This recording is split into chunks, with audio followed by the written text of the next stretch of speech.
ಜನರಕ್ಷಕ ಸುದ್ದಿ ಮನೆಯಿಂದ ನಾಗರಾಜ್ ಬಿಆರ್. ನೋಡಿ ವೀಕ್ಷಕರೇ, ಈ ದಿನ ನಮ್ಮ ಒಳ ಮೀಸಲಾತಿಯ ಬಗ್ಗೆ ನಮ್ಮ ಆಹಾರ ಮಂತ್ರಿಗಳಾದ KH ಮುನಿಯಪ್ಪ ಮತ್ತು ಅವರ ಸಂಘಟಕರು ಮತ್ತು ಅಬಕಾರಿ ಸಚಿವ ತಿಮ್ಮಾಪುರ್ ಸಾಹೇಬರು ಕೂಡ ಇವತ್ತು ಏನು ಒಳ ಮೀಸಲಾತಿಯ ಬಗ್ಗೆ ಸ್ವಲ್ಪ ಗೊಂದಲ ಉಂಟಾಗಿದೆ, ಆ ಗೊಂದಲದ ಬಗ್ಗೆ ಪತ್ರಿಕಾ ಹೇಳಿಕೆಗಳನ್ನು ನೀಡುವುದು ಪ್ರೆಸ್ ಮೀಟ್ ಮಾಡ್ತಾಯಿದ್ದಾರೆ. ಅದು ಎಲ್ಲಿ ಅಂತಂದರೆ ನಾವು ನೋಡ್ಬೋದು, ರ್ಯಾಡಿಸನ್ ಬ್ಲೂ ಏಟಿಯಾ ಹೋಟೆಲ್ ಬ್ಯಾಂಗ್ಳೂರು. ನೋಡಿ ಇಲ್ಲಿ ಈಗ ಆ ಒಂದು ಮೀಟಿಂಗು ಯಾವ ರೀತಿ ಆಗುತ್ತೆ ಏನು ಅಂತ ತಾವು ನೋಡ್ಬೋದು ವೀಕ್ಷಕರೇ.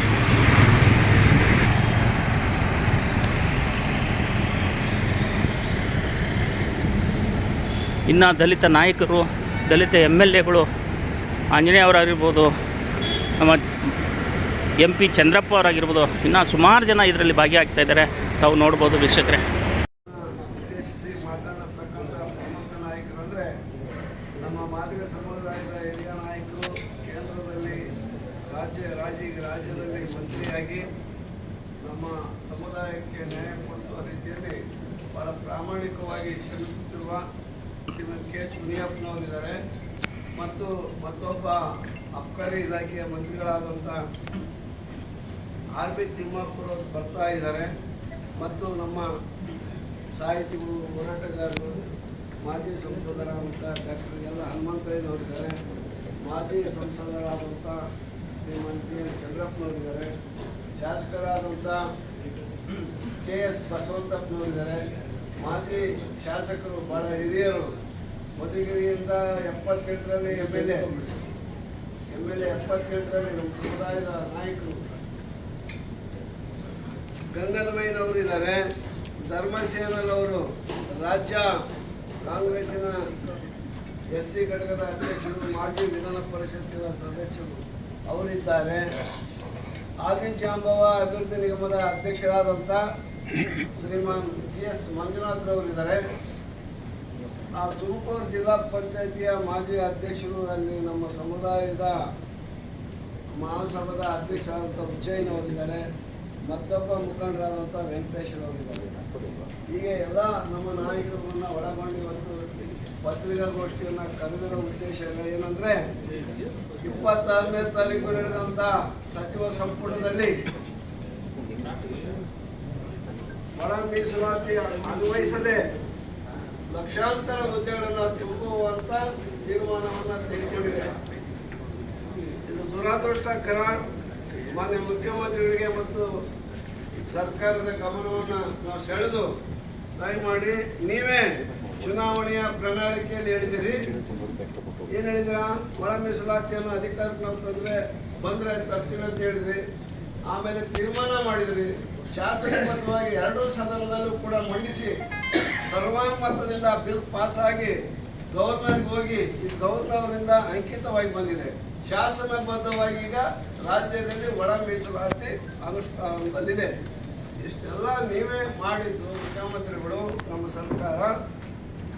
ಈಗ ದಿಢೀರ್ ಅಂತಂದು ಹೇಳ್ಬಿಟ್ಟು 56% ನೀವು ಮಾಡೋಕ್ಕಾಗಲ್ಲ ಅಂತಂದೇಳಿ ಹೇಳಿದ್ದಾರೆ. ಇತರೆ ಸಮುದಾಯದವರು ಉದ್ಯೋಗವನ್ನು ತುಂಬಕ್ಕೆ ಆಗ್ತಾ ಇಲ್ಲ. ಅವರು ಒಂದು ಆಕ್ರೋಶವನ್ನು ವ್ಯಕ್ತಪಡಿಸಿರೋ, ಚಳವಳಿಯನ್ನು ವ್ಯಕ್ತಪಡಿಸಿರೋ, ಅದನ್ನೇ ಆಧಾರವಾಗಿ ಇಟ್ಕೊಂಡು ಈ ಒಳ ಮೀಸಲಾತಿ ಇಷ್ಟೇ ಇದೆ ಅಂತಂದು ಹೇಳ್ಬಿಟ್ಟು ಅದನ್ನು ಬಿಟ್ಟು ಇವರು 18%ಗೆ ತುಂಬ್ತಾ ಇದ್ದಾರೆ. 50% ಏನಿದೆ ಅದು ಲಿಮಿಟ್ ಮಾಡ್ಕೊಂಡು ಅದರಲ್ಲಿ ನೀವು ತುಂಬ್ರಿ. ಯಾವ ಸಮುದಾಯದವರಿಗೂ ಕೂಡ ಅನ್ಯಾಯ ಆಗಬಾರ್ದು, ಯಾವ ನಿರುದ್ಯೋಗಿ ಯುವಕರಿಗೂ ಕೂಡ ಅನ್ಯಾಯ ಆಗಬಾರ್ದು, ಅವರಿಗೆ ಉದ್ಯೋಗ ಸಿಗಲಿ. ಆದರೆ ಈ ಒಂದು ಸಿಗೋಂಥ ಸಂದರ್ಭದಲ್ಲಿ ನಮಗೆ ಏನು ಇದಾಗಿದೆ, ಅನ್ಯಾಯ ಆಗಿದೆ, ಅದನ್ನು ಸರಿಪಡಿಸಬೇಕು ಅನ್ನೋ ದೃಷ್ಟಿಯಿಂದ ಇವತ್ತು ನಾವು ಇಲ್ಲಿ ಪತ್ರಿಕಾಗೋಷ್ಠಿಯನ್ನು ಕರೆದಿದ್ದೇವೆ. ತಾವು ಮುಂಚಿನಿಂದಲೂ ಕೂಡ ಇದು ಅನ್ಯಾಯಕ್ಕೊಳಗಾಗಿರ್ತಕ್ಕಂಥ ಈ ಮಾದಿಗ ಸಮುದಾಯದ ಬಗ್ಗೆ ಕನಿಕರ, ಮಮತೆ ಮತ್ತು ಹೌದು ಅಂತಂದೇಳಿ ಬೆಂಬಲಿಸಿ ಆಶೀರ್ವಾದ ಮಾಡಿ ನಮ್ಮನ್ನು ಕೈ ಹಿಡಿದಂಥ ಮಾಧ್ಯಮದ ಸ್ನೇಹಿತರ ಮುಂದೆ ನಮ್ಮ ಅಳಲನ್ನು ತೋರಿಸ್ಕೊಳ್ಳೋಣ ಅಂತಂದೇಳಿ ಇವತ್ತು ಪತ್ರಿಕಾಗೋಷ್ಠಿ ಕರೆದಿದ್ದೇವೆ. ಭಾಳ ಹೃದಯವಂತರಾದ ನೀವೆಲ್ಲರೂ ಅಪಾರ ಸಂಖ್ಯೆಯಲ್ಲಿ ಬಂದಿದ್ದೀರಿ. ದಯಮಾಡಿ ನಮಗೆ ನ್ಯಾಯ ಕೊಡಿಸುವಂಥ ಕೆಲಸನ ನೀವು ಕೂಡ ನಮ್ಮ ಜೊತೆ ಮಾಡಬೇಕು. ನಾವು ಏನು ಹೇಳ್ತೇವೆ ದಯಮಾಡಿ ಸ್ವಲ್ಪ ಪ್ರಚಾರ ಮಾಡಿ ಸರ್ಕಾರದ ಗಮನ ಸೆಳೆದು ನಮಗೆ ಸಹಾಯ ಮಾಡಬೇಕು ಅನ್ನೋ ದೃಷ್ಟಿಯಿಂದ ನಿಮ್ಮಲ್ಲಿ ಕೋರಿಕೆಗೋಸ್ಕರ ಈ ಪತ್ರಿಕಾಗೋಷ್ಠಿಯನ್ನು ಕರೆದಿದ್ದೇವೆ. ಈಗ ಪತ್ರಿಕಾಗೋಷ್ಠಿಯಲ್ಲಿ ನಮ್ಮ ಹಿರಿಯ ನಾಯಕರು, ಮಾಜಿ ಕೇಂದ್ರದ ಮಾಜಿ ಸಚಿವರು, 7 ಬಾರಿ MP ಆಗಿರ್ತಕ್ಕಂಥವ್ರು, ಆಮೇಲೆ ಕಾಂಗ್ರೆಸ್ನಲ್ಲಿ ಹೈಕಮಾಂಡ್ನಲ್ಲಿ ಸಂಪರ್ಕವನ್ನು ಇರ್ತಕ್ಕಂಥವ್ರು, ಒಂದು ಹೇಳ್ಬೇಕಂದ್ರೆ ನಮ್ಮ ರಾಷ್ಟ್ರದ ನಾಯಕರ ಎನಿಸ್ಕೊಂಡಿರ್ತಕ್ಕಂಥ ಮುನಿಯಪ್ಪ ಅವರು ಇವತ್ತು ಇದ್ದಾರೆ. ಅದೇ ರೀತಿ ರಾಜ್ಯದಲ್ಲೂ ಕೂಡ ಗಮನ ಸೆಳೆಯುವ ರೀತಿಯಲ್ಲಿ ನಮ್ಮ ಸಮುದಾಯದ ಪರವಾಗಿ ಹೋರಾಟ ಮಾಡ್ಕೊಂಡು ಇವತ್ತು 5-6 ಬಾರಿ ಮಂತ್ರಿ ಆಗಿರ್ತಕ್ಕಂಥ ಶ್ರೀಮಂತ ತಿಮ್ಮಾಪುರ ಅವರು ಕೂಡ ಇಲ್ಲಿದ್ದಾರೆ. ಇವು ಸಮ್ಮುಖದಲ್ಲೇ ನಾವು ಈ ಪತ್ರಿಕಾಗೋಷ್ಠಿಯನ್ನು ಮಂತ್ರಿಗಳು ಇಟ್ಕೊಂಡೇ ನಾವು ಎಲ್ಲ ನಮ್ಮ ಹೋರಾಟಗಾರರು ಇದನ್ನು ಮಾಡ್ತಾ ಇದ್ದೀವಿ. ಅವರಿಬ್ಬರ ಅಭಿಪ್ರಾಯ ಏನಾಗಿದೆ ಏನಿಲ್ಲ ಸರ್ಕಾರದಲ್ಲಿ ಅನ್ನೋದನ್ನು ಅವ್ರು ಹೇಳ್ತಾರೆ. ಅದರಿಂದ ಮಾನ್ಯ ಮುಖ್ಯಮಂತ್ರಿಗಳು ಕೂಡ ನಮಗೆ ಸಕಾರಾತ್ಮಕವಾಗಿ ಸ್ಪಂದಿಸ್ತಾರೆ ಅಂತಕ್ಕಂಥ ವಿಶ್ವಾಸವನ್ನು ನಾನು ವ್ಯಕ್ತಪಡಿಸಿ ನಿಮ್ಮನ್ನೆಲ್ಲರನ್ನೂ ಮತ್ತೊಮ್ಮೆ ನಾನು ಸ್ವಾಗತವನ್ನು ಮಾಡಿ ಈಗ ಮಾತಾಡಿ ಅಂತೇಳಿ ತಗೊಳ್ಳಿ. ಮಾಧ್ಯಮ ಮಿತ್ರರಿಗೆ ಸ್ವಾಗತ. ಈಗಾಗಲೇ ನಮ್ಮ ನಾಯಕರೆಲ್ಲ ಚರ್ಚೆ ಆಗಿದೆ. ಬಾಪು ಸಾಹೇಬರು ಕೂಡ ಇವಾಗ ಜಾಯಿನ್ ಆಗಿದೆ. ವೇದಿಕೆ ಮೇಲೆ ನಮ್ಮಲ್ಲಿಗೂ ಎಲ್ಲರೂ ನಾಯಕರ ವಿಷಯನೂ ಮಾಜಿ ಸಚಿವರಾದ ಹಿರಿಯ ಅಂತ ಮಾನ್ಯ ಹೇಳಿದ್ದಾರೆ. 35ರಿಂದ 40 ವರ್ಷಗಳ ಸತತ ಹೋರಾಟ,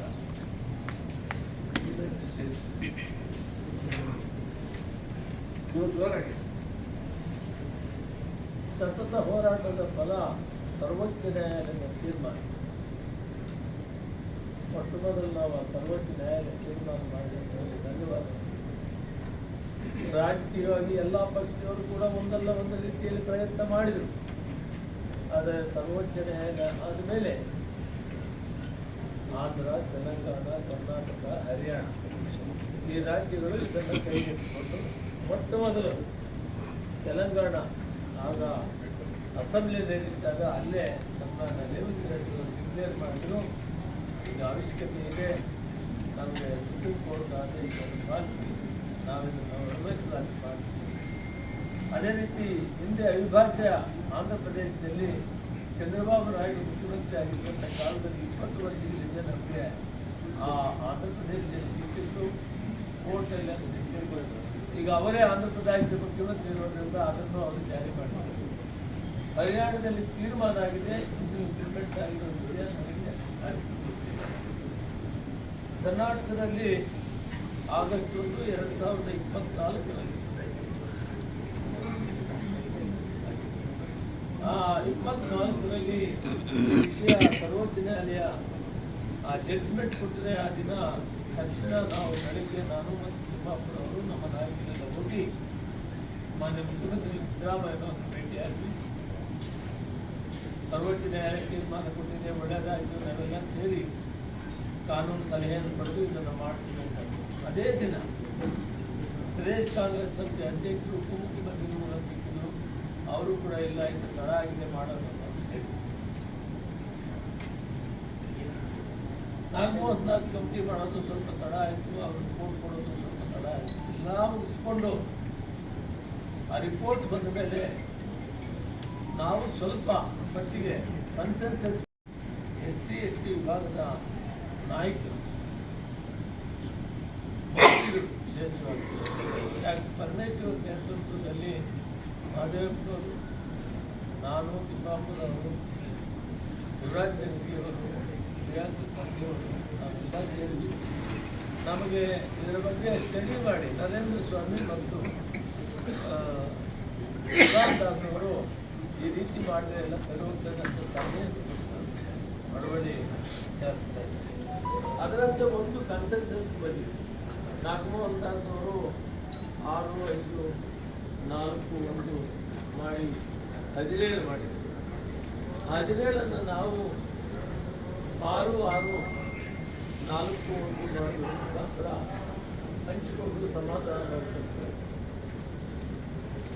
ಬೆಳಗಾವಿ ಅಧಿವೇಶನದಲ್ಲಿ ವಿರೋಧ ಪಕ್ಷವಂತ BJP ಅಶೋಕ್ ಅವರು, ಅರವಿಂದ್ ಬೆಲ್ಲದ್ ಅವರು, ವಿಧಾನ ಪರಿಷತ್ತಿನಲ್ಲಿ ಬೆಳವಾದಿಯವರು ಮತ್ತು ರವಿಯವರು ಅವರು ಕೂಡ ವಿಧಾನ ಪರಿಷತ್ತು ವಿಧಾನಸಭೆಯಲ್ಲಿ ಅವಿರೋಧವಾಗಿ ಈ ಒಂದು ಮಸೂದೆ ತೀರ್ಮಾನ ತಗೊಂಡ್ರು.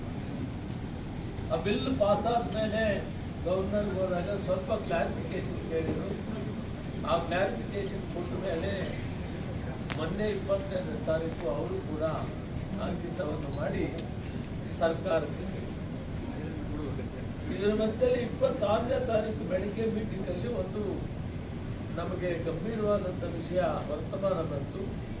ಧಾರವಾಡದಲ್ಲಿ ಜನರಲ್ ಯುವಕರು ವಿದ್ಯಾವಂತರು ನಿರುದ್ಯೋಗಿಗಳು ಏನಿದ್ರು ಅವರೆಲ್ಲರೂ ಕೂಡ ನಮಗೆ ಇನ್ನೂ ಭಾಳ ದಿನ ಆಯಿತು, ನಾವಿಷ್ಟಾದರೂ ಕೂಡ ಒಳ ಮೀಸಲಾತಿ ನೀವು ಅಡ್ಡ ಇಟ್ಟು ನಮಗೆ ಲೇಟ್ ಮಾಡ್ತಾ ಇದ್ದೀವಿ, ತಕ್ಷಣ ಜಾರಿ ಕೊಡ್ತೀನಿ ನಾವು ಹೋರಾಟ ಮಾಡ್ತೀವಿ. ಅದಕ್ಕೆ ಒಂದು ಎಮರ್ಜೆನ್ಸಿ ಮೀಟಿಂಗನ್ನು SC ST ಮಂತ್ರಿಗಳನ್ನು ಸನ್ಮಾನ್ಯ ಮುಖ್ಯಮಂತ್ರಿಗಳು ಆ ಮುಖ್ಯಮಂತ್ರಿಗಳು ಕರೆದಾಗ ನಾವು ಹೋದಾಗ ಇದು ಗಂಭೀರವಾಗಿದೆ, ನಾವು ತಕ್ಷಣ ಇದನ್ನು ಜಾರಿ ಮಾಡೋಣ, ನೋಟಿಫಿಕೇಶನ್ ಪ್ರಾರಂಭ ಮಾಡೋಣ, ಪ್ರಕ್ರಿಯೆ ಪ್ರಾರಂಭ ಆಗಲಿ ಅಂತೇಳಿ ಒಂದು ತೀರ್ಮಾನಕ್ಕೆ ಬಂದು ಮಾಡುವಂಥ ಕಾಲದಲ್ಲಿ ನಾನು ತಿಮ್ಮಾಪುರವರು ಒಳಮೀಸಲನ್ನು ಅಳವಡಿಸಿ ಮಾಡಿ ಅಂತ ಹೇಳಿ ಆಗ ಬೆಳಗ್ಗೆ ಅಷ್ಟೊತ್ತಿಗೆ ಗವರ್ನರ್ ದಾಡು ಮಾಡಿದ್ರು.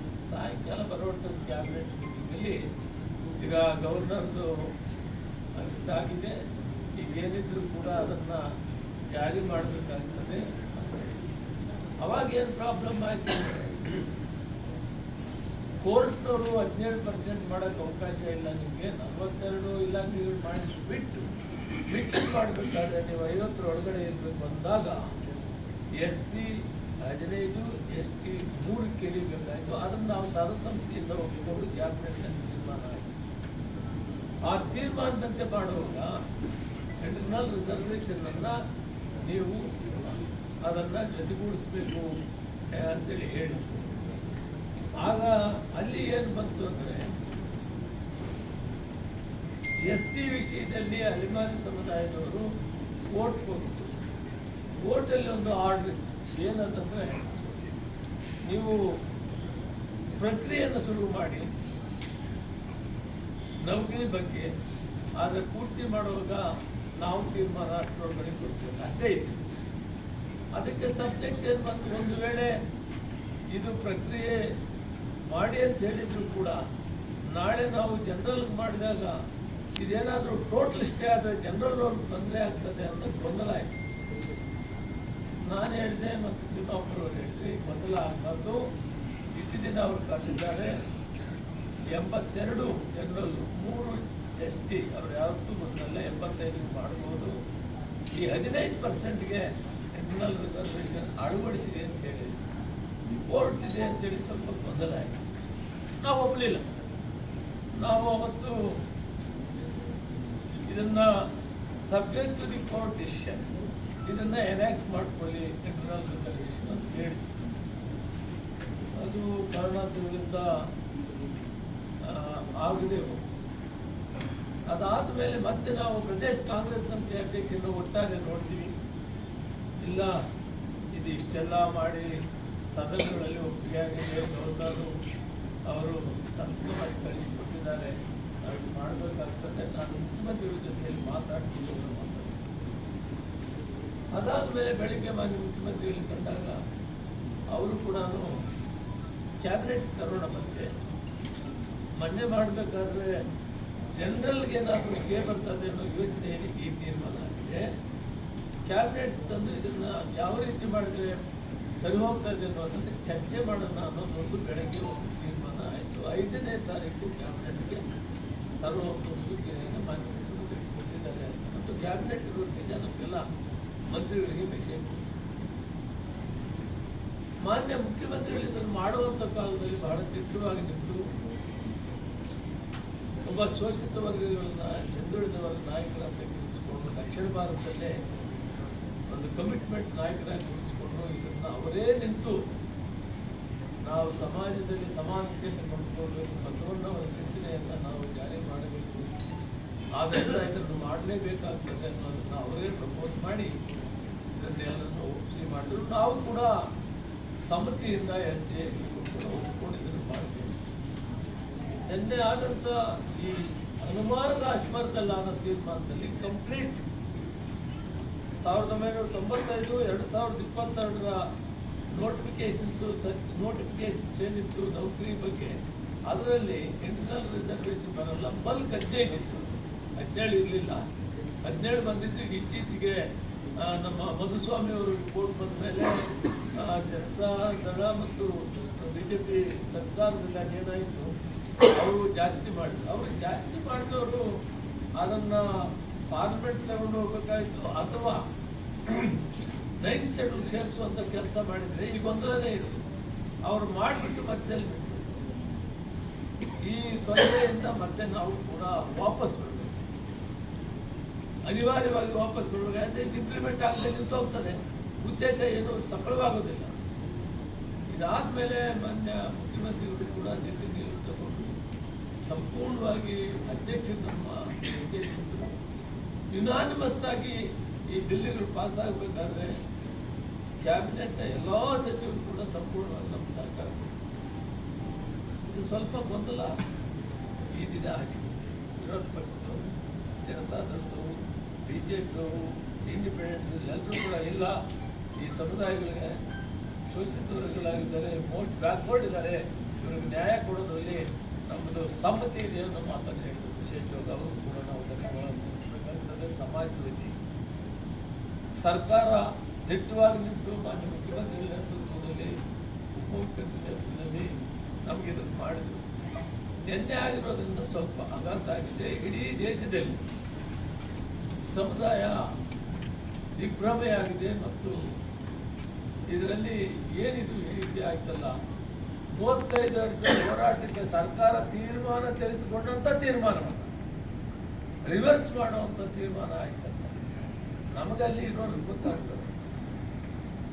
ಜನರಲ್ ಅವರಿಗೆ ತೊಂದರೆ ಆಗ್ತದೆ ಅನ್ನೋ ದೃಷ್ಟಿಯಲ್ಲಿ ಸ್ವಲ್ಪ ನಮಗೆ ತಾರತಮ್ಯ ಆಯಿತು. ಮತ್ತೆ ಅದನ್ನು ನಾವು ಕೋರ್ಟಲ್ಲಿ ತೆಗೆದುಕೊಂಡಿದ್ವಿ. ಕೋರ್ಟಲ್ಲಿ ಕ್ಲಿಯರ್ ಆಗಿ ಹೇಳಿದ್ದಾರೆ. ಈ ಕೋರ್ಟಲ್ಲಿ ಹೇಳುವಂಥ ಕಾಲದಲ್ಲಿ ಪ್ರಕ್ರಿಯೆ ನಡೀಲಿ, ನೌಕರಿಗೆ ಸಂಬಂಧಪಟ್ಟಂಥದ್ದು ರಿಕ್ರೂಟ್ಮೆಂಟ್ ಪ್ರಕ್ರಿಯೆ ನಡೀಲಿ, ಫೈನಲ್ ಮಾಡುವಂಥ ಕಾಲದಲ್ಲಿ ಈ ಅಲೆಮಾರಿಯವರು 1% ಏನು ಹಾಕಿ ಹೇಳಿದ್ದಾರೆ ಅದರ ಬಗ್ಗೆ ನಾವು ತೀರ್ಮಾನ ಕೊಡ್ತೀವಿ, ಪ್ರಕ್ರಿಯೆ ನಡೆಸಿರಿ ಅಂತ ಹೇಳಿ. ಆ ಪ್ರಕಾರ ಪ್ರಕ್ರಿಯೆ ನಡೆಸಲಿಲ್ಲ, ನಾವು ನಿಲ್ಲಿಸಿದ್ದೀವಿ. ನಾವು ಈಗ ಇಷ್ಟೇ ಹೇಳಿದ್ದೀವಿ, ಸರ್ಕಾರ ಪ್ರಕ್ರಿಯೆ ನಡೆಸೋದಕ್ಕೇನು ಅಭ್ಯಂತರ ಇಲ್ಲ. ಅಲೆಮಾರಿ ಸಮುದಾಯಗಳು ಮೋಸ್ಟ್ ಬ್ಯಾಕ್ವರ್ಡ್ ಇರೋದು ಸತ್ಯ, ಅವ್ರಿಗೆ 1% ಕೊಡಬೇಕಾಗಿರೋದು ಸತ್ಯ. ನಾವು C ಗ್ರೂಪಲ್ಲಿ ಅವ್ರಿಗೂ 1% ಕೊಟ್ಟಿದ್ದೀವಿ. ಆದರೂ ಕೂಡ ಕೋರ್ಟಿಂದ ಅವರಿನ್ನೂ ವಾಪಸ್ ಬರಲಿಲ್ಲ. ಸರ್ಕಾರ ಅವರಿಗೆ ನ್ಯಾಯ ಕೊಡಿಸುವಂಥ ರೀತಿಯಲ್ಲಿ ಫಿಟ್ನೆಸ್ ಆಗಿ ಏನು ನಾವು 4 ಅವರಿಗೆ 5 ಇಟ್ಟಿದ್ದೀವಿ, ಅದರಲ್ಲಿ ಅವ್ರಿಗೂ ಕೂಡ ಒಂದಿದ್ದೇ ಇದೆ. ಆದರೂ ಕೂಡ ಕೋರ್ಟಿಂದ ವಾಪಸ್ ಬರಲಿಲ್ಲ. ಅದು ಬಯಸಲಾದ ಮೇಲೆ ನೀವು ತೀರ್ಮಾನ ತಗೊಳ್ಳಿ, ಪ್ರಕ್ರಿಯೆ ನಡೆಸಿರಿ ಅಂತ ಹೇಳಿದ್ದಾರೆ. ಈಗ ನಾವು ಅಡ್ವೊಕೇಟ್ ಜನರಲನ್ನು ಭೇಟಿ ಮಾಡಿದ್ವಿ. ಇಂಟರ್ನಲ್ ರಿಸರ್ವೇಷನ್ ಅಡಾಪ್ಟ್ ಮಾಡೋದಕ್ಕೆ ಯಾವುದೂ ತಕರಾರಿಲ್ಲ ಅಂತ ಅಡ್ವೊಕೇಟ್ ಜನರಲ್ ಅವರು ಹೇಳಿದ್ದಾರೆ. ಆದ್ದರಿಂದ ಮತ್ತೆ ನಾವು CM ಭೇಟಿಯಾದಾಗ ಮತ್ತೆ ಕ್ಯಾಬಿನೆಟ್ ತಂದು ಈ ದಿನ ಅದನ್ನು ಪರಿಷ್ಕರಣೆ ಮಾಡಿ ತೀರ್ಮಾನ ಕೊಡೋಣ ಅಂತ ಹೇಳಿದ್ದಾರೆ. ಇಂತಹ ಸಂದರ್ಭದಲ್ಲಿ ನಾವು ನಾಳೆ ಇದೆಲ್ಲ ಮುಗಿಸ್ಕೊಂಡು ನಿಮ್ಮನ್ನು ಕರೀಬೇಕಾಗಿತ್ತು. ಕಾರಣ ಬಹಳ ಮುಖ್ಯವಾದ ಕಾರಣ, ಯಾರು 35 ವರ್ಷ ಹೋರಾಟ ಮಾಡಿದ ಸಮುದಾಯಗಳಿಗೆ ಈ ವೇದಿಕೆ ಮುಖಾಂತರ ನಾವೆಲ್ಲ ಕೂಡ ಮನವಿ ಮಾಡ್ತೀವಿ. ಸರ್ಕಾರ ಕಂಕಣಬದ್ಧವಾಗಿದೆ, ಅವರೇ ತೀರ್ಮಾನ ಮಾಡಿದ್ದಾರೆ, ಕ್ಯಾಬಿನೆಟ್ ಡಿಸಿಷನ್ ಮಾಡಿದ್ದಾರೆ, ಸದನದಲ್ಲಿ 2 ಸದನದಲ್ಲಿ ಪಾಸಾಗಿದೆ ಮತ್ತು ಗವರ್ನರ್ ಅವರು ಸಂತಕವನ್ನು ಮಾಡಿ ಕಳಿಸಿಕೊಟ್ಟಿದ್ದಾರೆ. ಅಂದ ಮೇಲೆ ಇದು ಜಾರಿ ಆಗುವಂಥದ್ದಲ್ಲಿ ಇದೊಂದು ಅಡ್ಡ ಬಂದಿದೆ.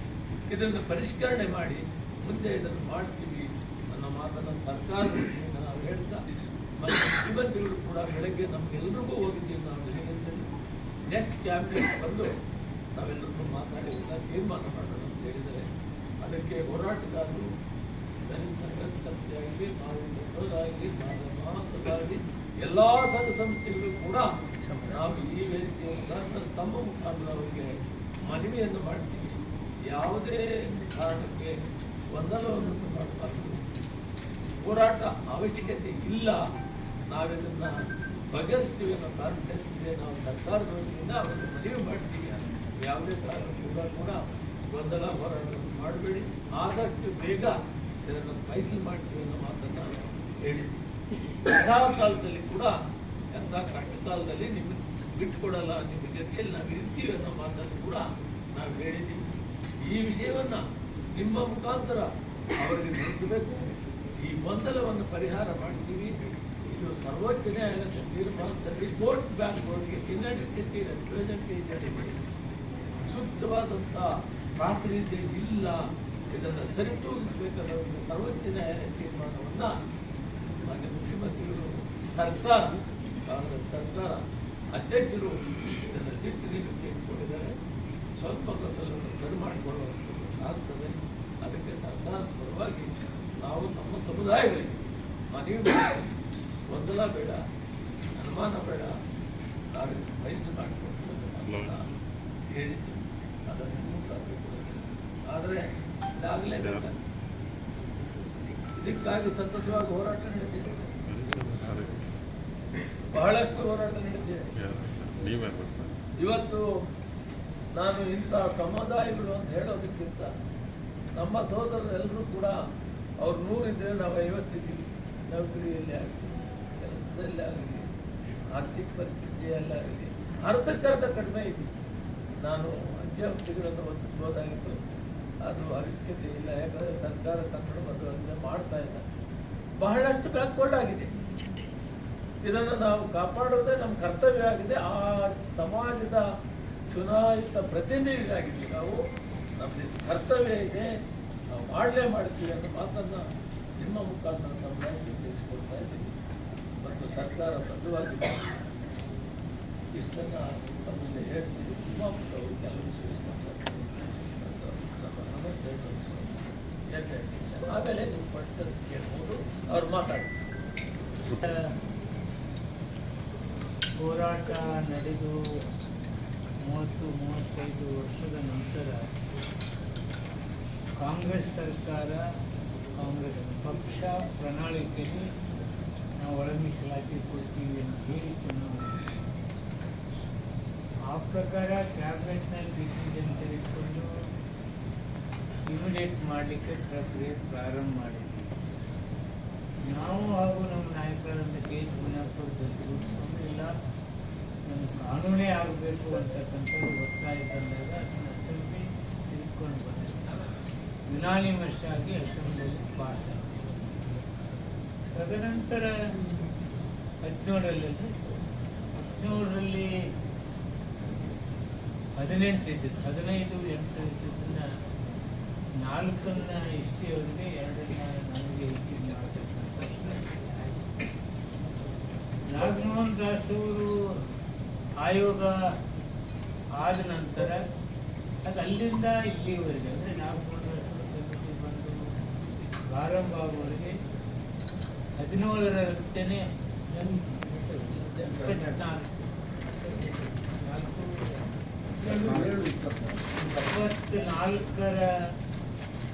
24ರವರೆಗೆ ಇದು ನಡ್ಕೊಂಡು ಬರ್ತದೆ ರಿಸರ್ವೇಷನ್ ಆಗುತ್ತೆ.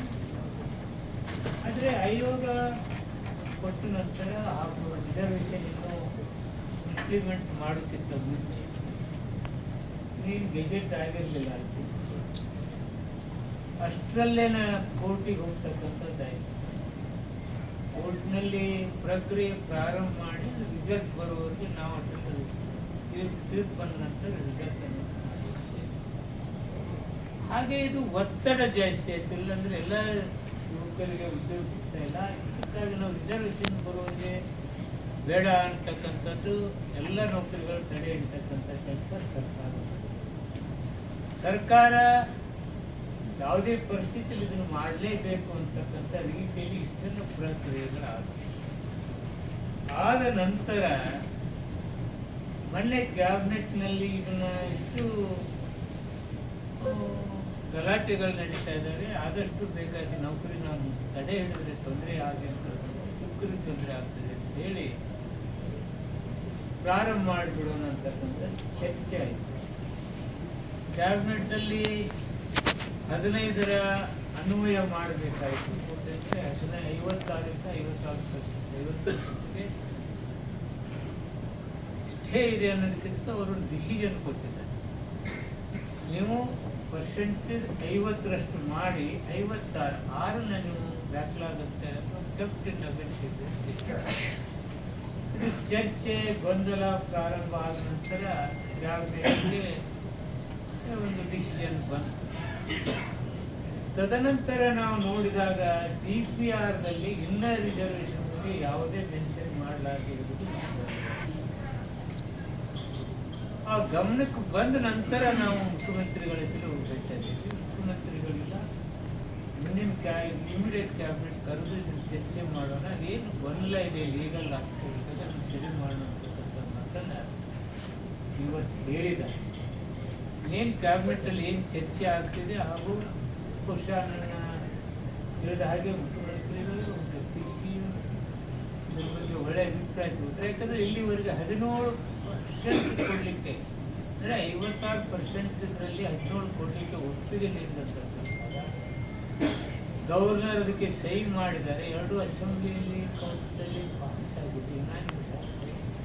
ಈಗ ಪ್ರಪೋರ್ಷನೇಟ್ 15ಕ್ಕೆ 17 ಬದಲು 15ಕ್ಕೆ ಏನು ಬರ್ತಿದೆ ಅದನ್ನು ತೆಗೆದುಕೊಳ್ಳಿಕ್ಕೆ ಏನಿದೆ ಅಂತಕ್ಕಂಥ ಚರ್ಚೆ ಮಾಡಲಿಕ್ಕೆ ಶೀಘ್ರದಲ್ಲೇ ಬಹುಶಃ ನಾಳೆ ಅಂದರೆ 5ನೇ ತಾರೀಕಿಗೆ ಅವರು ಕ್ಯಾಬಿನೆಟ್ ಕರಿತೀವಿ ಅಂತಕ್ಕಂಥ ಮಾತಾಡಿದ್ದಾರೆ.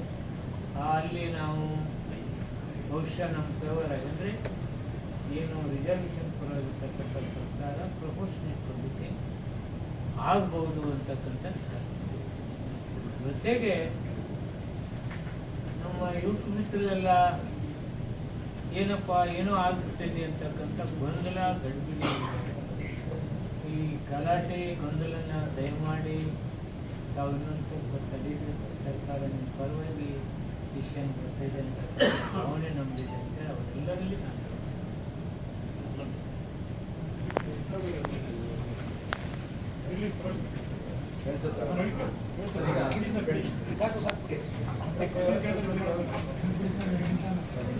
ಸ್ನೇಹಿತರೆ, ಒಳ ಮೀಸಲಾತಿಯ ಹೋರಾಟ ನಿನ್ನೆ ಮೊನ್ನೆ ಅದೆಲ್ಲ 35 ವರ್ಷದ್ದು ಅಂತ ಹೇಳಿ ನಮ್ಮ ಇಬ್ಬರು ಸನ್ಮಾನ್ಯ ಸಚಿವರು ಈಗಾಗಲೇ ತಮಗೆ ವಿವರಿಸಿ ಹೇಳಿದ್ದಾರೆ. ಈ ಪ್ರಣಾಳಿಕೆಯನ್ನು ಕಳೆದ ಚುನಾವಣೆಯಲ್ಲಿ 2.5 ವರ್ಷಗಳ ಹಿಂದೆ 3 ವರ್ಷದ ಹಿಂದೆ ಚುನಾವಣಾ ಪ್ರಣಾಳಿಕೆಯನ್ನು ತಯಾರು ಮಾಡಿದವರು ಡಾಕ್ಟರ್ ಜಿ ಪರಮೇಶ್ವರ್ ಅವರ ಅಧ್ಯಕ್ಷತೆಯಲ್ಲಿ ಸಮಿತಿ ನೇಮಕ ಆಗಿತ್ತು. ಆ ಸಮಿತಿ ಪ್ರಣಾಳಿಕೆಯಲ್ಲಿ ಮೊದಲ ಷರತ್ತು ಹಾಕಿದ್ದೇನು ಅಂದರೆ, ನಾವು ಅಧಿಕಾರಕ್ಕೆ ಬಂದ ಕ್ಷಣದಲ್ಲಿ ಕೂಡಲೇ ಒಳ ಮೀಸಲಾತಿಯನ್ನು ಜಾರಿಗೊಳಿಸ್ತೇವೆ ಅಂತ ಹೇಳಿದ್ದು. ಹಾಗೆ ಪ್ರಣಾಳಿಕೆಯನ್ನು ಬಿಡುಗಡೆ ಮಾಡುವ ಸಂದರ್ಭದಲ್ಲಿ ಸನ್ಮಾನ್ಯ ಅಖಿಲ ಭಾರತ ಕಾಂಗ್ರೆಸ್ ಅಧ್ಯಕ್ಷರಾದ ಸನ್ಮಾನ್ಯ ಮಲ್ಲಿಕಾರ್ಜುನ ಖರ್ಗೆ ಅವರು, ನಾವು ಒಳ ಮೀಸಲಾತಿಯನ್ನು ಜಾರಿಗೊಳಿಸೋದರಲ್ಲಿ ಯಾವುದೇ ಅನುಮಾನ ಇಟ್ಕೋಬೇಡಿ, ಜಾರಿಗೊಳಿಸ್ತೇವೆ ಅಂತ ಹೇಳಿ ಎಲ್ರಿಗೂ ಭರವಸೆ ಕೊಟ್ಟಿದ್ರು. ಈ ಭರವಸೆಗಳ ಆಧಾರದ ಮೇಲೆ ನಮ್ಮ ಜನ ಕಾಂಗ್ರೆಸ್ ಪಕ್ಷಕ್ಕೆ ಮತ ಹಾಕಿ ಬಹುಮತದಿಂದ ಗೆಲ್ಲಿಸಿ ಅಧಿಕಾರಕ್ಕೆ ಬರೋ ಹಾಗೆ ಮಾಡಿದ್ದಾರೆ. ಅವರು ಒಳ ಮೀಸಲಾತಿಯನ್ನು ಜಾರಿ ಮಾಡಿ ಅಂತ ಕೇಳುವ ಸಂದರ್ಭಕ್ಕೆ ಸರಿಯಾಗಿ ಸುಪ್ರೀಂ ಕೋರ್ಟಿನ ತೀರ್ಪು ಬಂತು. ರಾಜ್ಯಗಳು ಈ ಸುಪ್ರೀಂ ಕೋರ್ಟಿನ ಪ್ರಕಾರ ತೀರ್ಪಿನ ಪ್ರಕಾರ ಒಳ ಮೀಸಲಾತಿಯನ್ನು ಜಾರಿಗೊಳಿಸೋದಕ್ಕೆ ಮೊದಲು ರಾಜ್ಯಗಳಿಗೆ ಅಧಿಕಾರ ಇರಲಿಲ್ಲ. ಆ ತೀರ್ಪಿನ ನಂತರ ರಾಜ್ಯಗಳಿಗೆ ಅಧಿಕಾರ ಕೊಡುವಂಥ ಕೆಲಸವನ್ನು ಸುಪ್ರೀಂ ಕೋರ್ಟ್ ತೀರ್ಪು ಮಾಡಿತು. ಇದಾದ ಮೇಲೆ ರಾಜ್ಯಗಳಿಗೆ ತೀರ್ಪು ಬಂದ ಮೇಲೆ ರಾಜ್ಯ ಸರ್ಕಾರ ನಾಗಮೋಹನ್ ದಾಸ್ ನ್ಯಾಯಮೂರ್ತಿಗಳ ಆಯೋಗವನ್ನು ನೇಮಕ ಮಾಡಿತು. ಆ ಆಯೋಗ ವರದಿಯನ್ನು ಕೊಡ್ತು. ಆ ವರದಿಯ ಪ್ರಕಾರ ತಮಗೆಲ್ಲ ಗೊತ್ತಿದೆ, ಅಲೆಮಾರಿಗಳಿಗೆ ಮೊದಲ ಗುಂಪಿನಲ್ಲಿ 1%, ಮಾದಿಗ ಮತ್ತು ಸಂಬಂಧಿತ ಜಾತಿಗಳಿಗೆ ಎರಡನೇ ಗುಂಪಿನಲ್ಲಿ 6%, ಪಲೆಯರು ಮತ್ತು ಸಂಬಂಧಿತ ಜಾತಿಗಳಿಗೆ 5%, AKAD ಅಂತ ಯಾರು ಈಗ ಗುರುತಿಸಿಕೊಂಡಿದ್ದಾರೆ, ತಮ್ಮ ಮೂಲ ಜಾತಿಯನ್ನು ಹೇಳ್ಕೊಂಡಿಲ್ಲ, ಅವರಿಗೆ 1%, ಮತ್ತು ಉಳಿದ ಸ್ಪೃಶ್ಯ ಸಮುದಾಯದ ಜಾತಿಗಳನ್ನು ಕೂಡಿಸಿ 4%ನಂತೆ ABCDE ಗುಂಪುಗಳನ್ನಾಗಿ ನಾಗಮೋಹನ್ ದಾಸ್ ವರದಿ ಕೊಡ್ತು. ನಮ್ಮ ಕ್ಯಾಬಿನೆಟ್ ತಮ್ಮ ವಿವೇಚನೆಯನ್ನು ಬಳಸಿ ಅದನ್ನು 3 ಪ್ರವರ್ಗಗಳನ್ನಾಗಿ ಮಾಡಿ, ಎ ಪ್ರವರ್ಗ ಮಾದಿಗ ಮತ್ತು ಸಂಬಂಧಿತ ಜಾತಿಗಳಿಗೆ 6%, ಪರೆಯರು ಮತ್ತು ಸಂಬಂಧಿತ ಜಾತಿಗಳಿಗೆ 6%, ಉಳಿದ ಸಮುದಾಯಗಳಿಗೆ ಅಲೆಮಾರಿಗಳನ್ನು ಸೇರಿಸಿ 5%, 6-6-5% ಕೊಡೋ ತೀರ್ಮಾನವನ್ನು ಮಾಡಿದ್ರು. ನಾವೆಲ್ಲರೂ ಕೂಡ ಅದಕ್ಕೆ ಒಪ್ಪಿಗೆ ಕೊಟ್ಟು ಜಾರಿ ಮಾಡಿ ಅಂತ ಕೇಳ್ಕೊಡ್ತೀವಿ. ಗವರ್ನರ್ ಹತ್ರ ಹೋದ್ಮೇಲೆ ಗವರ್ನರ್ ಕೆಲವು ಕ್ಲಾರಿಫಿಕೇಶನ್ ಕೇಳಿ, ಕ್ಲಾರಿಫಿಕೇಶನ್ ಬಂದ ಮೇಲೆ ಅದನ್ನು ಅಪ್ರೂವ್ ಮಾಡಿದ್ರು. ಗವರ್ನರ್ ಸಹಿಯಾಗಿ ಬಂದ ದಿನವೇ ಸುಪ್ರೀಂ ಕೋರ್ಟಿನ ಒಂದು ತೀರ್ಪು ಏನ್ ಬಂತು, 50% ಮೀಸಲಾತಿಯನ್ನ ಮೀರಬಾರದು ಅಂತ ಅನ್ನುವ ತೀರ್ಪು ಬಂತು. ನಮ್ಮದು ಆ ಹೊತ್ತಿಗೆ 56% ಆಗಿತ್ತು. ಪರಿಶಿಷ್ಟ ಜಾತಿ ಪರಿಶಿಷ್ಟ ವರ್ಗದವರಿಗೆ 17, ಪರಿಶಿಷ್ಟ ಪಂಗಡದವರಿಗೆ 3-7% ಕೊಡಲಾಗಿ ಇದು 56% ಹೆಚ್ಚಾಗಿತ್ತು, 50% ಮೀರಿತ್ತು. ಕೋರ್ಟ್ಗೆ ಹೋದ್ರು ಕೆಲವರು. ಕೋರ್ಟಲ್ಲಿ ಈಗಲೂ 2 ರಿಟ್ ಪಿಟಿಷನ್ ಪೆಂಡಿಂಗ್ ಇವೆ. ಒಂದು ರಿಟ್ ಪಿಟಿಷನ್ ಏನ್ ಹೇಳ್ತದೆ ಅಂತ ಅಂದ್ರೆ, ಆ ರಿಟ್ ಪಿಟಿಷನ್ ನ ಪ್ರೇಯರ್ ಏನು ಅಂತ ಅಂದ್ರೆ, ಈ ರಿಸರ್ವೇಶನ್ ನೀವು 17% ಮತ್ತು 7% ಜಾರಿ ಮಾಡಿದ್ರೆ ಅದು 50% ಮೀರುತ್ತೆ, ಅದಾಗಬಾರ್ದು ಅಂತ ಹೇಳಿದ್ದಾರೆ. ಕೋರ್ಟ್ನವ್ರು ಏನ್ ಹೇಳಿದ್ರು, ನೀವು ನೇಮಕಾತಿ ಪ್ರಕ್ರಿಯೆಯನ್ನು ಪ್ರಾರಂಭ ಮಾಡಿ 6% ಏನಿದೆ ಇದನ್ನ ಅಬಯನ್ಸ್ ಅಲ್ಲಿ ಇಡಿ. 50 ಮೀರಿದ 6% ಇದೆಯಲ್ಲ 56, ಇದನ್ನ ಅಬಯನ್ಸ್ ಅಲ್ಲಿ ಇಡಿ. ಉಳಿದದ್ದ 50% ಜಾರಿ ಮಾಡೋದಕ್ಕೆ, ಒಳ ಮೀಸಲಾತಿ ಒಳಗೊಂಡಂತೆ ಜಾರಿ ಮಾಡೋದಕ್ಕೆ ನಮ್ಮ ತಕರಾರಿಲ್ಲ ಅಂತೇಳಿ ಕೋರ್ಟು ತೀರ್ಪನ್ನು ಕೊಟ್ಟಿದೆ. ಅದು ನಮ್ಮ ಅಡ್ವೊಕೇಟ್ ಜನರಲ್ ಅವರು ಕೂಡ ಸರ್ಕಾರಕ್ಕೆ ರೈಟಿಂಗ್ ಅಲ್ಲಿ ತಿಳಿಸಿದ್ದಾರೆ. ದುರದೃಷ್ಟವಶಾತ್ ಈ ಮಧ್ಯೆ ಏನಾಗಿದೆ, ನಿರುದ್ಯೋಗಿಗಳು ಪ್ರತಿಭಟನೆ ಮಾಡಿದ ಕಾರಣದಿಂದಾಗಿ ಸರ್ಕಾರ ಕೂಡಲೇ ನೇಮಕಾತಿ ಪ್ರಕ್ರಿಯೆಯನ್ನು ಪ್ರಾರಂಭ ಮಾಡಬೇಕು ಅಂತೇಳಿ ಕ್ಯಾಬಿನೆಟ್ ಅಲ್ಲಿ ತೀರ್ಮಾನ ತಗೊಂಡಿದೆ. ಅದಕ್ಕೆ ನಮ್ಮ ತಕರಾರಿಲ್ಲ. ಕ್ಯಾಬಿನೆಟ್ ಅಲ್ಲಿ ಆದ ತೀರ್ಮಾನದ ಪ್ರಕಾರ ನೇಮಕಾತಿ ಕೂಡಲೇ ಆಗಬೇಕು, ನಿರುದ್ಯೋಗಿಗಳಿಗೆ ಕೆಲಸ ಸಿಗಬೇಕು ಅನ್ನೋದು ನಮ್ಮೆಲ್ಲರ ಒಪಿನಿಯನ್ ಕೂಡ. ಆಗ ಕ್ಯಾಬಿನೆಟ್ 15%, 17ರಿಂದ 15% ಪ್ರಕಾರ ಮಾಡಬೇಕು, 7% ಇಂದ ಪರಿಶಿಷ್ಟ ಪಂಗಡದ್ದು 3% ನಂತೆ ಮಾಡಬೇಕು ಅಂತ ತೀರ್ಮಾನ ತಗೊಳ್ತು. ಅದಕ್ಕೂ ಕೂಡ ನಮ್ಮ ತಕರಾರಿಲ್ಲ. ಇದು ಇತ್ಯರ್ಥ ಆಗುವವರೆಗೆ 15 ಮತ್ತು 3% ರಿಕ್ರೂಟ್ಮೆಂಟ್ ಮಾಡಿ 6% ಹೆಚ್ಚುವರಿ ಏನಿದೆ ಅದನ್ನ ಅಬಯನ್ಸ್ ಅಲ್ಲಿ ಇಡಿ. ಕೋರ್ಟಿನ ತೀರ್ಪು ಬಂದ ಮೇಲೆ ಅವ್ರಿಗೆ ನೀವು ಆದೇಶ ಕೊಡಬಹುದು. ಕೋರ್ಟ್ ತೀರ್ಪು ವ್ಯತಿರಿಕ್ತವಾಗಿ ಬಂದ್ರೆ ಆದೇಶವನ್ನು ರದ್ದು ಮಾಡಬಹುದು. ಇದು ಸರ್ಕಾರದ ಮುಂದೆ ಇರೋ ಆಯ್ಕೆ. ಆದ್ರೆ ಈ 15% ನಲ್ಲಿ ಒಳ ಮೀಸಲಾತಿಯನ್ನ ಜಾರಿ ಮಾಡಿ 15% ಇಂಪ್ಲಿಮೆಂಟ್ ಮಾಡಬೇಕು ಅನ್ನೋದ್ರ ಬಗ್ಗೆ ಸರ್ಕಾರ ಮೌನವಾಗಿದೆ.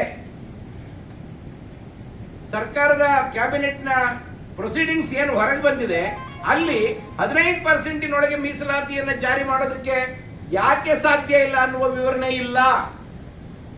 ಈಗ ನಮ್ಮ ಇಡೀ ಮಾದಿಗ ಸಮುದಾಯ ಕರ್ನಾಟಕದಲ್ಲಿ ಆತಂಕಕ್ಕೆ ಒಳಗಾಗಿದೆ. ನಮಗೆ ಮೀಸಲಾತಿ ವಂಚನೆ ಆಗ್ತಾ ಇದೆ, ಒಳ ಮೀಸಲಾತಿದು.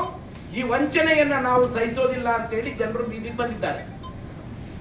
ನಮ್ಮ ಬೇಡಿಕೆ, ನಾವೆಲ್ಲ ನಮ್ಮ ಮಂತ್ರಿಗಳಿಗೆ ಬೇಡಿಕೆ ಇಟ್ಟದ್ದೇನು ಅಂದ್ರೆ, ಯಾವುದೇ ಕಾರಣಕ್ಕೆ 15% ಮೀಸಲಾತಿಯಲ್ಲಿ ಒಳ ಮೀಸಲಾತಿ ಜಾರಿ ಮಾಡದೆ ನೇಮಕಾತಿ ಮಾಡೋ ಹಾಗಿಲ್ಲ. ತಾವು ಅದನ್ನ ರಕ್ಷಿಸಬೇಕು ಅಂತೇಳಿ ನಾವು ನಮ್ಮ ಇಬ್ಬರು ಸಚಿವರನ್ನ ಕೇಳಿಕೊಂಡಿದ್ದೇವೆ.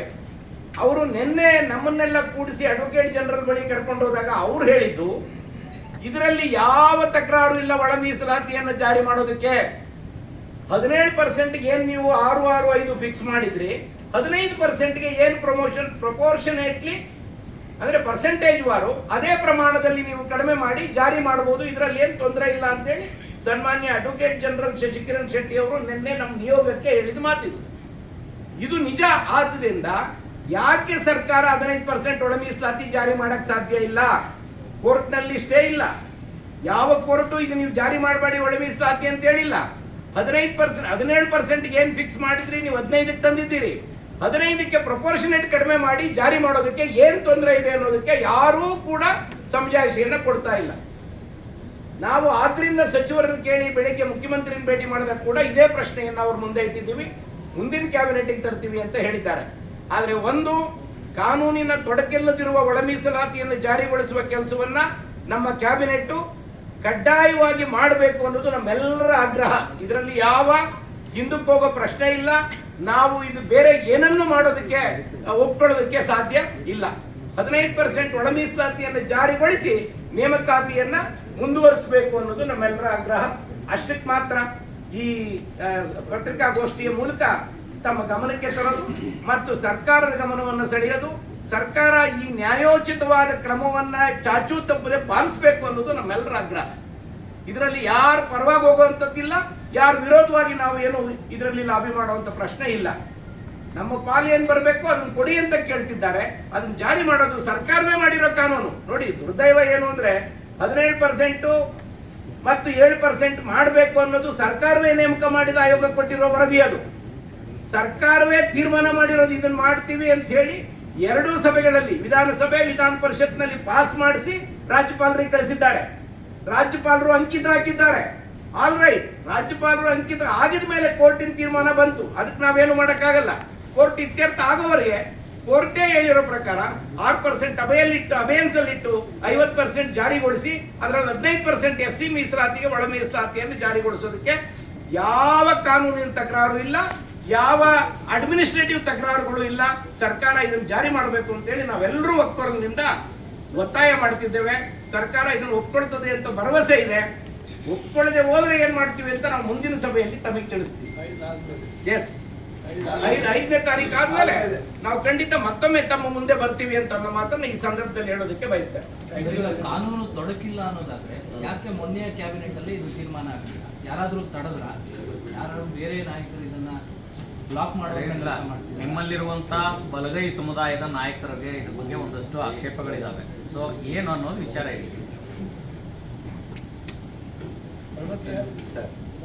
ನೋಡಿ, ಮೊನ್ನೆ ಆದ ಕ್ಯಾಬಿನೆಟ್ ನಲ್ಲಿ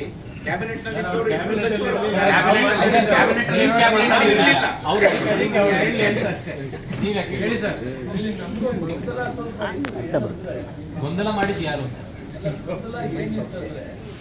ಜನರಲ್ಗೆ ಸ್ಟೇ ಆಗ್ತದೇನೋ ಅನ್ನೋದ್ರಿಂದ ಸ್ವಲ್ಪ ನಾವು ಯೋಚನೆ ಮಾಡಬೇಕು. ಆಮೇಲೆ ನಾವು ಡೀಟೇಲ್ ತಿಳ್ಕೊಂಡಾಗ ಪ್ರಕ್ರಿಯೆ ನಡೆಸಬಹುದು. ನೀವು 17 ಪ್ರಕ್ರಿಯೆ ನಡೆಸಬಹುದು. 15 ವಾಪಸ್ ಬಂದ್ವಿ. ಆವಾಗ ಕೋರ್ಟು 56% ವಿಷಯ ಪ್ರಶ್ನೆನೇ ಎತ್ತಾಗಿಲ್ಲ. ನಾವೇ 50 ಬಂದ್ಬಿಟ್ಟು ಅದೇ ಪ್ರಕಾರ 17 ಇರೋ SC ನ 15 ಮಾಡ್ಕೊಂಡು 7 ಇರೋ ST ನ 3 ಮಾಡಿಕೊಟ್ರೆ ಅವ್ರಿಗೇನು. ಅದೇ ರೀತಿ ಯಾವತ್ತು ಕೋರ್ಟಲ್ಲಿ ಏನು ಪ್ರಕ್ರಿಯೆ ನಡೆಸಬಹುದು, ಫೈನಲ್ ಸೆಲೆಕ್ಷನ್ಗೆ ನಾವು ತೀರ್ಮಾನ ಕೊಡ್ತೀವಿ ಅಂತ ಹೇಳಿ ಈ ವಿಷಯವನ್ನು ವಿವರವಾಗಿ ಡಿಸ್ಕಸ್ ಮಾಡೋಕ್ಕೆ ಅವಕಾಶ. ನಮ್ಗೆ ಏನಿತ್ತಂದರೆ ಜನರಲ್ 3-4 ತಿಂಗಳಿಂದ ಕಾಯ್ತಾ ಇದ್ದಾರೆ. ಅದು ಗೊಂದಲ ಆಗಿದೆ, ಅಪ್ರೆನ್ಷನ್ ಆಗಿದೆ, ಯಾವಾಗ ಮಾಡ್ತಾರೆ. ಅದರಿಂದ ಇದನ್ನ ಬೇಗ ಮಾಡಬೇಕು ಅಂತ ಒಂದು ಒತ್ತಾಯ ಮಾಡೋ ಕೂಡ ನಾನು ತಿಮ್ಮಾಪುರವರು ಸಾರೇ ಮಾಡಿ ಜನರಲ್ ನಿಲ್ಸಿದ 3-4 ತಿಂಗಳು ಒಳಮೀಸಲಾತಿ ಸೆಟ್ ಮಾಡೋದು ಮಾಡಿ ಇವತ್ತು ಮಾಡಿ. ಅದೇ ಇದನ್ನ ಇಂಟರ್ನಲ್ ರಿಸರ್ವೇಷನ್ ಸೇರಿಸ್ಕೊಂಡು ಮಾಡಿ. ಒಂದು ವೇಳೆ ಇಂಟರ್ನಲ್ ರಿಸರ್ವೇಷನ್ ಸೇರಿಸಿದ್ರೆ ಎಂಟೈರ್ ಜನರಲ್ಗೂ ಸ್ಟೇ ಸಿಗ್ತದೇನೋ ಅಂತ ಈ ಕ್ಲಾರಿಫೈ ಆಗಿದೆ. ಈಗ ಅದು ಗೊಂದಲ ಇಲ್ಲ. 85% ಏನೂ ಗೊಂದಲ ಇಲ್ಲ. 15ಕ್ಕೂ ಗೊಂದಲ ಇಲ್ಲ. 15 ಏನು ಗೊಂದಲ ಇದೆ ಅಂದರೆ ಇಂಟರ್ನಲ್ ರಿಸರ್ವೇಷನ್ ಹಾಳಾಗಿ ಮಾಡಬೇಕು, ಆ ಕೆಲಸವನ್ನು ಮಾಡಬೇಕು ಅಂತ ಸರ್ಕಾರ ಇದೆ. ನಾವು ಅದ್ರ ಬಗ್ಗೆ ತೀರ್ಮಾನ ಕ್ಯಾಬಿನೆಟ್ ಅಲ್ಲಿ ಇದನ್ನ ಪ್ರಸ್ತಾಪ ಮಾಡಿದ್ರಿ ಅಂತ ನಮಗಿರೋ ಮಾಹಿತಿ 15 ಒಳಗೇನೆ ಒಳ ಮೀಸಲಾತಿ ಕೊಡಿ ಅಂತ. ಆದ್ರೆ ಮಹದೇವಪ್ಪ ಪರಮೇಶ್ವರ್ ಇದನ್ನು ವಿರೋಧಿಸಿದ್ರು ಅನ್ನೋದು ಇದೆ ಸರ್, ನಿಜಾನ? ಕ್ಯಾಬಿನೆಟ್ ಅಲ್ಲಿ ಏನು ಚರ್ಚೆ ಆಯಿತು ನಾನು ಕ್ಯಾಬಿನೆಟ್ ಅಭಿಪ್ರಾಯ ಕ್ಯಾಬಿನೆಟ್ ಅಲ್ಲಿ ಅದನ್ನು ಗೌಪ್ಯವಾಗಿಡಬೇಕು. ಅಲ್ಲಿ ಏನು ನಡೀತಿ, ಅವ್ರೇನಂದ್ರು ಇವ್ರೇನಂದ್ರು ಎಲ್ಲ ಯಾಕಂದ್ರೆ ಹೋರಾಟ ಮಾಡ್ತಾ ಸಮುದಾಯ ಜನಕ್ಕೆ ಹೇಳಿ ಅಂತ ಅಷ್ಟೇ. ಬೀದಿಗಳಿದಾರಲ್ಲ ಸರ್, ಅವ್ರು ಹೇಳಿ ಸರ್. ನಮ್ಗೇನು ಹೇಳ್ಬೇಡಿ, ಸಮುದಾಯ ಜನಕ್ಕೆ ಉತ್ತರ ಕೊಡಿ ಅಂತ. ಗೌಪ್ಯತೆ ಕಾಪಾಡು ನಮ್ಮ ಧರ್ಮ. ನಾನು ಮಂತ್ರಿ ಗೌಪ್ಯತೆ ಕಾಪಾಡ್ತೀನಿ. ಇದು ಮುಂಜಾನೆ ಗವರ್ನರ್ ಸಹಿ ಆಯಿತು. ಅಷ್ಟರಲ್ಲೇ ಈ ಗೊಂದಲ ಧಾರವಾಡದಲ್ಲಿ ಸ್ಟ್ರೈಕ್ ನಡೀತಕ್ಕಂಥದ್ದು ಯಾರಿಗೆ ತೊಂದರೆ ಆಗಬಾರ್ದು ಅಂತಕ್ಕಂಥ ದೃಷ್ಟಿಯಿಂದ ಅವರು ದಿಢೀರ್ನೆ ಕರೆದಂಥ ಕ್ಯಾಬಿನೆಟಲ್ಲಿ ಹಲವಾರು ವಿಚಾರಗಳ ಚರ್ಚೆಗಳಾಯಿತು. ಸರಿ, ಆ ಪ್ರಕಾರ ನಾವು ನೋಡಿದ ಹಾಗೆ DPRದಲ್ಲಿ ಬಂದಂಥದ್ದು ನೋಟಿಫಿಕೇಶನ್ ಅದು ತಪ್ಪು. ಅದನ್ನು ಸರಿ ಮಾಡ್ತಕ್ಕಂಥ ಕೆಲಸ ಇಮಿಡಿಯೇಟ್ ಕ್ಯಾಬಿನೆಟ್ ಕರಿತೀವಿ ಅಂತ ಹೇಳಿದ್ದಾರೆ. ಆ ಕ್ಯಾಬಿನೆಟಲ್ಲಿ ನಾವು ತೀರ್ಮಾನ ಸರ್, ಇದು ಈಗ ಈ ಆದೇಶ ನೇಮಕಾತಿ ಆದೇಶ ಈಗ ಹೊರಡಿಸಿದಾರಲ್ಲ, ಒಳ ಮೀಸಲಾತಿ ಇಲ್ಲದೆ ಈ ಸಂಪುಟದಲ್ಲಿ ಇಷ್ಟು ಚರ್ಚೆ ಆದ ನಂತರನೂ ಈ ಒಂದು ಆದೇಶ ಬಂದ ನಂತರ ಈ ತರ ಒಳ ಮೀಸಲಾತಿ ವರ್ಗೀಕರಣವನ್ನ ಬಿಟ್ಟು ಆದೇಶ ಮಾಡಿರೋದ್ರ ಮೇಲೆ ಯಾರದಾದ್ರೂ ಪ್ರಭಾವ ಇದೆ ಅಂತ ಅನ್ಸುತ್ತಾ? ಪ್ರಭಾವ ಇಲ್ಲ ರೀ. ಅದು ಏನಾಗಿದೆ ವೆರಿಫೈ ಮಾಡೋಣಲ್ಲ, ಯಾಕೆ ಬಂತು, ಯಾರು ಮಾಡಿದ್ರು, ಅದು ಯಾವ್ದಕ್ಕೆ ಆ ಪರಿಸ್ಥಿತಿ ಬಂತು, ಯಾರ ಅಧಿಕಾರಿಗಳು ಯಾರಂಗ್ ಸರ್, ಮಾಡಿದ್ರು. ಒಂದ್ ನಿಮಿಷ. ಈಗ ಆದೇಶ ಮಾಡಿದಾಗ ನಿಮ್ಗೂ ಆಘಾತ ಆಗಿದೆ ಅಂತ ನೀವು ಹೇಳಿದಿರಿ ಈಗ, ಹೌದಾ? ನೀವು ಈಗ ಹೇಳಿದಿರ ನಮ್ಗೆ ಆ ಆದೇಶ, ನಾವು ಸಂಪುಟದಲ್ಲಿ ಸಂಪೂರ್ಣವಾಗಿ ಇದ್ರ ಬಗ್ಗೆ ಚರ್ಚೆ ಮಾಡಿದ್ದೀವಿ, 15% ಅದರಲ್ಲಾದ್ರೂ ನಮ್ಗೆ ಒಳ ಮೀಸಲಾತಿ ಕೊಡಿ ಅಂತ ಹೇಳಿ ನಮ್ಮ ಅಭಿಪ್ರಾಯವನ್ನು ವ್ಯಕ್ತಪಡಿಸಿದ್ವಿ ಅಂತ ಹೇಳಿದ ನಂತರ ಚರ್ಚೆ ಆದ ಬಳಿಕನು ಈ ತೀರ್ಮಾನ ಬಂದಿರೋದು ನಮ್ಗೆ ಆಘಾತ ಆಗಿದೆ ಅಂತ ಹೇಳಿದ ಮೇಲೆ ಯಾರೋ ಈ ತೀರ್ಮಾನ ಬರೋ ಆದೇಶ ಆಗುವ ಮುಂಚೆನೆ ಯಾರೋ ಅಡ್ಡಗಾಲ ಹಾಕಿದ್ದಾರೆ ಅಥವಾ ಈ ಬಗ್ಗೆ ಯಾರೋ ಪ್ರಭಾವ ಬೀರಿದ್ದಾರೆ ಅನ್ನೋದು ಸತ್ಯನಾ? ಇದನ್ನು ಒಪ್ಕೊಳ್ತಿರೋ ಇಲ್ವೋ? ಆಮೇಲೆ ನಿಮ್ಮ ಒಕ್ಕೂಟನು ನಾಳೆ ಕ್ಯಾಬಿನೆಟ್ ದಲ್ಲಿ ಆ ವಿಚಾರನೆಲ್ಲ ಸರ್, ಈಗ ಮೀಸಲಾತಿ ಸರ್ 17% ಇದೆ, 15% ರೆಡ್ಯೂಸ್ ಆದ್ರೆ ಪ್ರಪೋರ್ಷನೇಟ್ಲಿ ನೀವು ಇಂಟರ್ ರಿಸರ್ವೇಶನ್ ಕೊಡಬೇಕು ಅಂತೀರಾ. ಹೊಸ ಫಾರ್ಮುಲಾ ನಿಮ್ ಪ್ರಕಾರ ಏನಾಗಬೇಕು? 665 ಇವಾಗ ಏನಾಗಬೇಕು? 15 ಪ್ರಪೋರ್ಷನೇಟ್ ಏಟ್ ಬರುತ್ತೆ ಅಷ್ಟೇ. ಅಂದ್ರೆ 5.5 5.5 ಬರುತ್ತೆ, 5.5 ಪ್ರಪೋರ್ಷನೇಟ್ ನೋಡಿ ಕ್ಯಾಬಿನೆಟ್ ನಲ್ಲಿ ಡಿಸಿಷನ್ ತೆಗೆದುಕೊಳ್ತೀವಿ. ನಾವಿಲ್ಲಿ ಇಷ್ಟೇ ಹಾಕೋದು ಪ್ರಪೋರ್ಷನೇಟ್ ಹಾಕ್ತಾರೆ. ಯಾರಿಗೂ ಅನ್ಯಾಯ ಇಲ್ಲ. 101 ಜಾತಿಗೂ ನ್ಯಾಯ ಕೊಡುವಂಥದ್ದು ನಾನು 10,000 ಕೊಟ್ಟಿದ್ದೀನಿ. ಅದು ಯಾರಿಗೂ ಅನ್ಯಾಯ ಆಗಲ್ಲ.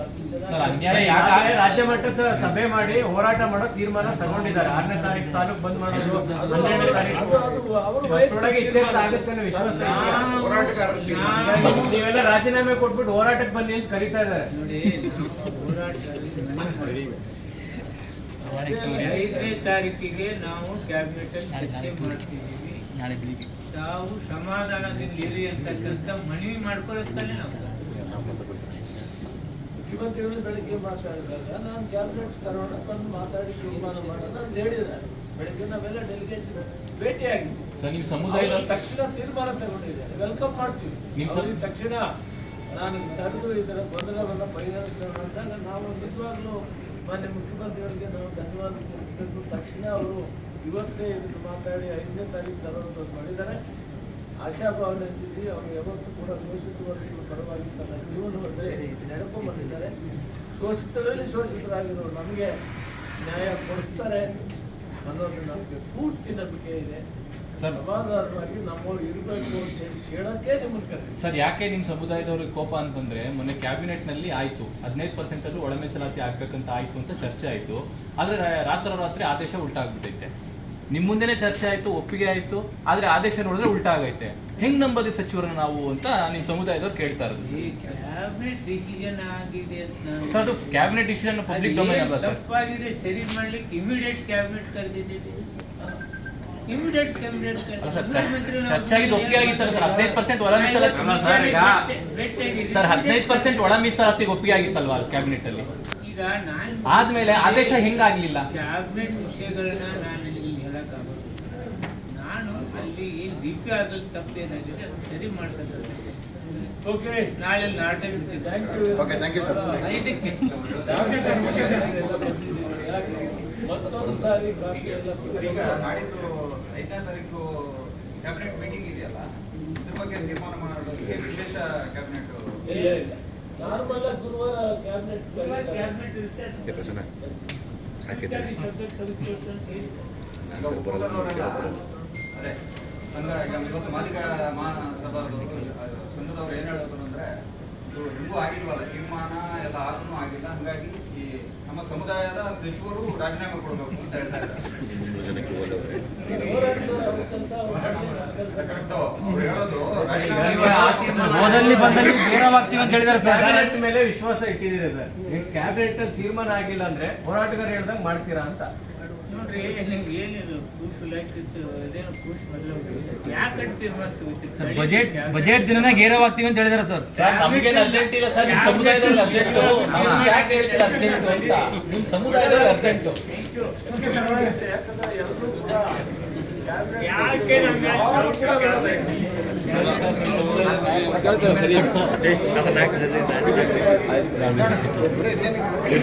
ಎಲ್ಲ ಮುಗಿತೀನಿ